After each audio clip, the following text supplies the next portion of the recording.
नमस्कार. आता माझ्या ओपीडीमध्ये सचिन रेडीज पेशंट आले आहेत. जस्ट आम्ही 5 दिवसापूर्वी पाईल्सवरती लेझर ट्रीटमेंट केली. यांनी साधारणतः 2017मध्ये ऑपरेशन केलं होतं पाईल्सवरती, ओपन सर्जरी. पण ऑपरेशन करून सुद्धा त्यांना 2 वर्षामध्ये त्यांना परत त्रास व्हायला लागला आणि आता जस्ट आम्ही 5 दिवस झाले की लेझर ट्रीटमेंट केलेली आहे. आता पेशंट बघूया काय बोलताय. मला 2016 पासून त्रास होता पाईल्सचा. तर मी 2018ला मिराजला ऑपरेशन केलं होतं. त्या डॉक्टरने सांगितलं होतं पुन्हा काय होणार नाही, पण ते लॉकडाऊनमध्ये पुन्हा त्रास चालू व्हायला लागला. मोड वगैरे बाहेर वगैरे यायला लागला. रक्तानंतर 1 वर्षानंतर रक्त पडायला लागलं.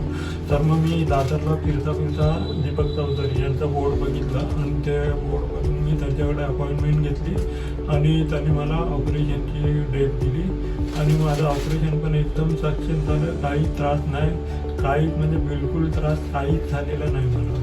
ओके. तर सचिन, तुम्हाला असं वाटतंय की मोक्ष्याचं कंट्रोल सुटलेलं आहे असं काय वाटतंय? काहीच नाही. तुम्हाला पेन किती आहे आता? पेन किती आहे? दुखणं किती आहे? काहीच नाही. हां, बघा, याच्या पाईल्सवरती आपण लेझर ट्रीटमेंट केली. यांनी 2018मध्ये ओपन सर्जरी केली होती आणि 2 वर्षामध्येच त्यांना ओपन सर्जरी करून सुद्धा तुम्हाला मोड आले बाहेर आणि ब्लिडिंग व्हायला लागलं. तर जस्ट बघा, पेशंट पण कम्फर्टेबल आहे. तर असंच जर तुम्हाला सुद्धा पाईल्सवरती जर लेझर ट्रीटमेंट करायची असेल तर तुम्ही मला नक्कीच कॉल करू शकता. माझा नंबर आहे 9820125400. धन्यवाद.